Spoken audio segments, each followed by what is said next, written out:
ಎಲ್ಲರಿಗೂ ನಮಸ್ಕಾರ. Sunday real life ಸ್ಟೋರೀಸ್ಗೆ ಸುಸ್ವಾಗತ.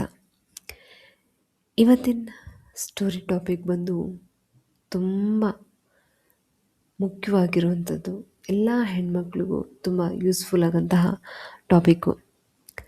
ನನ್ನವರು ನಿಮ್ಮವರು ಅಲ್ಲ, ನಮ್ಮವರು. ಎರಡೂ ಕುಟುಂಬಗಳನ್ನು ಒಂದಾಗಿಸಿದ ಒಂದು ಸಣ್ಣ ಅಭ್ಯಾಸ. ನಿಮ್ಮ ಸಂಸಾರದಲ್ಲಿ ಇನ್ನು ನಮ್ಮವರು ಮತ್ತು ನಿಮ್ಮವರು ಅಂತ ಇದೆಯಾ, ಅಥವಾ ನಮ್ಮವರು ಅಂತ ಆಗಿದೆಯಾ? ಈ ಒಂದು ಪದವೇ ಎರಡೂ ಕುಟುಂಬಗಳನ್ನು ಹತ್ತಿರ ತರಬಹುದು ಅಥವಾ ದೂರ ಮಾಡಬಹುದು. ನನ್ನ ಮದುವೆ ಆದ ನಂತರ ನಾನು ಒಂದು ನಿರ್ಧಾರ ಮಾಡಿದೆ. ನನ್ನ ಅಪ್ಪ ಅಮ್ಮರನ್ನು ಹೇಗೆ ನೋಡ್ತೀನೋ ನನ್ನ ಅತ್ತೆ ಮಾವರನ್ನು ಸಹ ಹಾಗೆ ನೋಡಬೇಕು ಅಂತ. ನನ್ನ ಅತ್ತೆ ಮಾವರು ಅವರ ಕುಟುಂಬ ಅಲ್ಲ, ನನ್ನ ಅಪ್ಪ ಅಮ್ಮ ನನ್ನ ಕುಟುಂಬ ಮಾತ್ರ ಅಲ್ಲ, ಇವರೆಲ್ಲರೂ ಸೇರಿ ನಮ್ಮ ಕುಟುಂಬ ಅನ್ನೋ ಮನೋಭಾವನೆ ಬೆಳೆಸ್ಕೊಂಡೆ. ಮದುವೆ ಆದಮೇಲೆ ಪ್ರತಿಯೊಬ್ಬ ಹೆಣ್ಣು ತನ್ನ ಗಂಡನ ಜೊತೆ ಒಳ್ಳೆ ರಿಲೇಶನ್ಶಿಪ್ ಬಿಲ್ಡ್ ಮಾಡಬೇಕು ಅಂತ ಅಂದ್ಕೊಳ್ತಾರೆ. ಹಾಗೆ ತಮ್ಮ ಅತ್ತೆ ಮಾವ ಜೊತೆ ಒಳ್ಳೆ ಬಾಂಡಿಂಗ್ ಬಿಲ್ಡ್ ಮಾಡಬೇಕು ಅಂತ ಕೂಡ ಸಹ ಅಂದ್ಕೊಳ್ತಾರೆ. ಆದರೆ ಇದ್ರ ಜೊತೆಗೆ ಇನ್ನೊಂದು ಸಂಬಂಧನ ಗಟ್ಟಿ ಮಾಡಬೇಕು ಅಂತ ಅಂದ್ಕೊಂಡಿದ್ದೀರಾ? ಆ ಸಂಬಂಧ ಯಾವುದು ಗೊತ್ತಾ?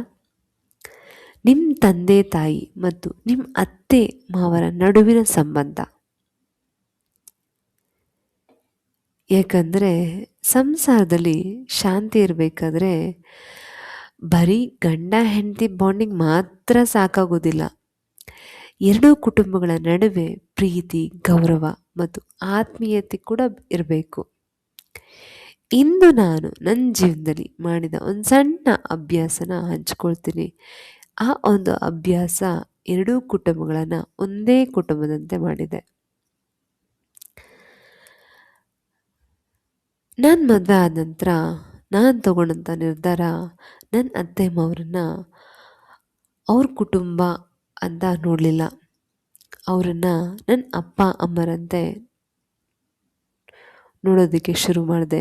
ನಾವು ಯಾವುದೇ ಹೊಸ ಕೆಲಸ ಶುರು ಮಾಡಬೇಕಾದ್ರೂ ಸಹ, ಏನೇ ಇಂಪಾರ್ಟೆಂಟ್ ಡಿಸಿಷನ್ ತೊಗೊಬೇಕಾದ್ರೂ ಸಹ ನಾನು ನನ್ನ ಅಪ್ಪ ಅಮ್ಮರ ಆಶೀರ್ವಾದ ಮಾತ್ರ ಪಡಿತಾ ಇರಲಿಲ್ಲ, ಹಾಗೆ ನಮ್ಮ ಅತ್ತೆ ಮಾವರ ಆಶೀರ್ವಾದ ಸಹ ಪಡಿತಾ ಇದ್ದೆ. ಏಕೆಂದರೆ ನನ್ನ ಅಪ್ಪ ಅಮ್ಮ ನನಗೆ ಜನ್ಮ ಕೊಟ್ಟರು, ನನ್ನ ಅತ್ತೆ ಮಾವ ಅವರು ನನಗೆ ಮತ್ತೊಂದು ಕುಟುಂಬ ಕೊಟ್ಟರು. ಇವರಿಬ್ಬರು ನನ್ನ ಜೀವನದಲ್ಲಿ ಸಮಾನವಾಗಿ ಅಮೂಲ್ಯರು. ಆ ದಿನದಿಂದ ನಾನು ಒಂದು ವಿಷಯ ಪಾಲಿಸ್ತಾ ಬಂದೆ, ಸಮಾನವಾಗಿ ಗೌರವ ಕೊಡೋದು. ನನ್ನ ತವ್ರ ಮನೇಲಿ ಯಾವುದೇ ಕಾರ್ಯಕ್ರಮ ಇದ್ದರೂ ಮೊದಲು ನನ್ನ ಅತ್ತೆ ಮಾವ ಅವರ ಆಶೀರ್ವಾದ ಪಡಿತಾ ಇದ್ದೆ. ಹಾಗೆ ನಮ್ಮ ಮನೇಲಿ ಯಾವುದೇ ಕಾರ್ಯಕ್ರಮ ಇದ್ದರೂ ನಮ್ಮ ಅಪ್ಪ ಅಮ್ಮ ಅವರಿಗೆ ಗೌರವದಿಂದ ತಿಳಿಸ್ತಾ ಇದ್ವಿ. ನಿಧಾನವಾಗಿ ಒಂದು ಸುಂದರ ಬದಲಾವಣೆ ಶುರುವಾಯಿತು. ನನ್ನ ಅಪ್ಪ ಅಮ್ಮರಿಗೆ ನನ್ನ ಅತ್ತೆ ಮಾವರ ಬಗ್ಗೆ ಒಳ್ಳೆ ಅಭಿಪ್ರಾಯ ಬೆಳೀತು. ನನ್ನ ಅತ್ತೆ ಮಾವರಿಗೂ ನನ್ನ ಅಪ್ಪ ಅಮ್ಮರ ಬಗ್ಗೆ ಆತ್ಮೀಯತೆ ಬೆಳೀತು. ಯಾರೂ ಯಾರನ್ನ ಇಂಪ್ರೆಸ್ ಮಾಡಲು ಪ್ರಯತ್ನ ಪಡಲಿಲ್ಲ. ಯಾರ ಮೇಲೆ ಇದೇ ರೀತಿ ಯಾರ ಮೇಲೆ ಯಾವುದೇ ರೀತಿ ಒತ್ತಡ ಇರಲಿಲ್ಲ.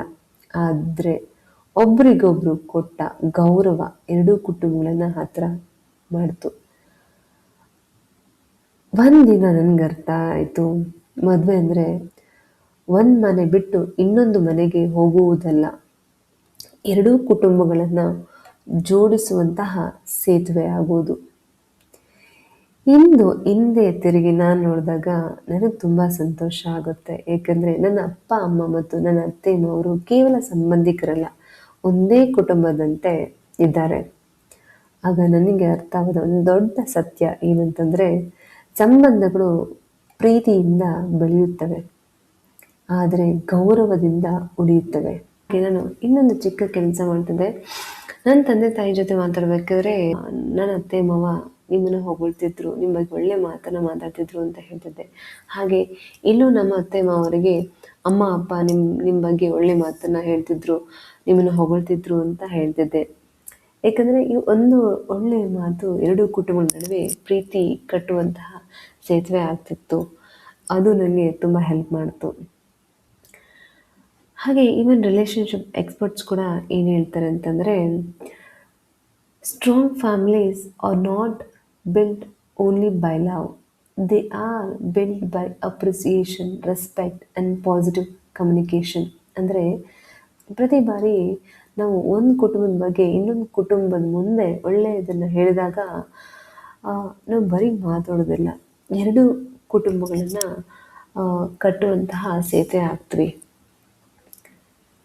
ಹಾಗೆ ನಾನು ಕಲಿತಂಥ ದೊಡ್ಡ ಪಾಠ, ನನ್ನ ಅತ್ತೆ ಮಾವರ ಬಗ್ಗೆ ತವ್ರ ಮನೆ ಮುಂದೆ ಒಳ್ಳೆಯದನ್ನು ಹೇಳ್ತಿದ್ದೆ, ತವ್ರ ಮನೆ ಬಗ್ಗೆ ಅತ್ತೆ ಮಾವರ ಮುಂದೆ ಒಳ್ಳೆಯದನ್ನು ಹೇಳ್ತಿದ್ದೆ. ಏಕೆಂದರೆ ಪ್ರೀತಿ ಹೆಚ್ಚೋದಕ್ಕೆ ದೊಡ್ಡ ಕೆಲಸದ ಅಗತ್ಯ ಇಲ್ಲ, ಒಂದು ಒಳ್ಳೆ ಮಾತು ಸಾಕು. ಆಗ ಎರಡೂ ಕುಟುಂಬಗಳು ನಿಮ್ಮವರು ಮತ್ತು ನನ್ನವರು ಎನ್ನುವುದರಿಂದ ನಮ್ಮವರು ಎನ್ನುವ ಮಟ್ಟಕ್ಕೆ ಕರ್ಕೊಂಡೋಗುತ್ತೆ. ಸೊ ಇವತ್ತು ನಾವು ಕಲಿಬೇಕಂತ 5 ಲೆಸನ್ಸ್ ಏನು ಅಂತಂದರೆ, ಎರಡೂ ಕುಟುಂಬಗಳಿಗೆ ಸಮಾನ ಗೌರವ ಕೊಟ್ಟರೆ ಪ್ರೀತಿ ಸಹಜವಾಗಿ ಬೆಳೆಯುತ್ತೆ. ಎರಡನೇದು, ಅತ್ತೆ ಮಾವರನ್ನು ಕೂಡ ನಮ್ಮ ತಂದೆ ತಾಯಿಯಂತೆ ಗೌರವಿಸಬೇಕು, ಹಾಗೆ ಕರೆಯಬೇಕು. 3, ಸಂಬಂಧಗಳನ್ನು ಕಟ್ಟೋದು ಮಾತಿನಿಂದಲ್ಲ, ನಿರಂತರ ವರ್ತನೆಯಿಂದ. 4, ಎರಡೂ ಕುಟುಂಬಗಳ ಒಂದಾದಾಗ ಸಂಸಾರದ ಅಡಿಪಾಯ ಗಟ್ಟಿಯಾಗುತ್ತದೆ. 5, ನನ್ನವರು ನಿಮ್ಮವರು ಅಲ್ಲ, ನಮ್ಮವರು ಎನ್ನೋ ಮನೋಭಾವನೆ ಬೆಳೆಸ್ಕೊಳ್ಬೇಕು. ಇವತ್ತು ಒಂದು ಆ್ಯಕ್ಷನ್ ನೀವೇನು ತೊಗೋಬೋದು ಅಂತಂದರೆ, ನಿಮ್ಮ ತಂದೆ ತಾಯಿ ಅಥವಾ ನಿಮ್ಮ ಅತ್ತೆ ಮಾವ ಜೊತೆ ಮಾತನಾಡುವಾಗ ಇನ್ನೊಂದು ಕುಟುಂಬದ ಬಗ್ಗೆ ಒಂದು ಒಳ್ಳೆಯ ಮಾತನ್ನು ಹೇಳಿ. ಉದಾಹರಣೆಗೆ ನಾನು ಹೇಳ್ದಂಗೆ, ನಿಮ್ಮ ಅಪ್ಪ ಅಮ್ಮ ಜೊತೆ ಮಾತಾಡಬೇಕಾದ್ರೆ ನಮ್ಮ ಅತ್ತೆ ಮಾವ ನಿಮ್ಮನ್ನು ಹೊಗಳಿದ್ರು ಅಂತೇಳಿ, ಹಾಗೆ ನಿಮ್ಮ ಅತ್ತೆ ಮಾವ ಜೊತೆ ಮಾತಾಡಬೇಕಾದ್ರೆ ನಮ್ಮ ಅಪ್ಪ ಅಮ್ಮ ನಿಮ್ಮ ಬಗ್ಗೆ ಒಂದು ಒಳ್ಳೆ ಮಾತನ್ನು ಆಡಿದ್ರು ಅಂತ ಹೇಳಿ. ಆಗ ಈ ಎರಡೂ ಕುಟುಂಬಗಳ ಮಧ್ಯೆ ಬಾಂಡ್ ಬಿಲ್ಡ್ ಮಾಡೋಂತಹ ಸೇತುವೆ ನೀವು ಆಗ್ತೀರಾ. ಹಾಗೆ ನೀವು ಆ್ಯಕ್ಷನ್ ಸ್ಟೆಪ್ ತೊಗೊಂಡಿದ್ದೀರಾ ಇಲ್ವಾ ಅಂತ ಕಮೆಂಟ್ ಸೆಕ್ಷನ್ ತಿಳಿಸಿ. ಒಂದು ಸ್ಮಾಲ್ ಸ್ಪೆಷಲ್ ಅನೌನ್ಸ್ಮೆಂಟ್, ನಿಮ್ಮೆಲ್ಲರಿಗೂ ತಿಳಿದಿರೋ ಥರ ನಾನು ಸಿದ್ಧಪಡಿಸ್ತಿರುವಂತಹ 21 day Gruhalakshmi life transformation program ಜುಲೈನಲ್ಲಿ ಸ್ಟಾರ್ಟ್ ಆಗ್ತಿದೆ. ಈ 21 ದಿನಗಳಲ್ಲಿ ನಾವು ಒಟ್ಟಿಗೆ ಕಲಿಯುವಂಥ ವಿಷಯಗಳು, ಉತ್ತಮ ಅಭ್ಯಾಸಗಳು, ಭಾವನಾತ್ಮಕ ಸಮತೋಲನ, ಆರೋಗ್ಯಕರ ಸಂಬಂಧಗಳು, ಆತ್ಮವಿಶ್ವಾಸ ಮತ್ತು ನಾಯಕತ್ವ, ಸಂತೋಷದ ಕುಟುಂಬ ಜೀವನ. ಹಾಗೆ ಇದು ಯಾವ ಡೇಟಿಗೆ ಯಾವ ಟೈಮ್ಗೆ ಅಂತ ನಾನು ಅತಿ ಶೀಘ್ರದಲ್ಲಿ ಹಂಚ್ಕೊಳ್ತೀನಿ. ಹಾಗೆ ಇದ್ರ ಬಗ್ಗೆ ಇನ್ನಷ್ಟು ಡೀಟೇಲ್ಸ್ನ ನೀವು ಪಡಿಬೇಕು ಅಂತಂದರೆ ನಮ್ಮ Gruhalakshmi empower hub VIP WhatsApp ಕಮ್ಯುನಿಟಿಗೆ ಜಾಯ್ನ್ ಆಗಿ, ಅಲ್ಲಿ ಇದ್ರ ಬಗ್ಗೆ ಎಲ್ಲ ಮಾಹಿತಿನ ಅತಿ ಶೀಘ್ರದಲ್ಲೇ ಹಂಚ್ಕೊಳ್ತೀನಿ. ಧನ್ಯವಾದಗಳು.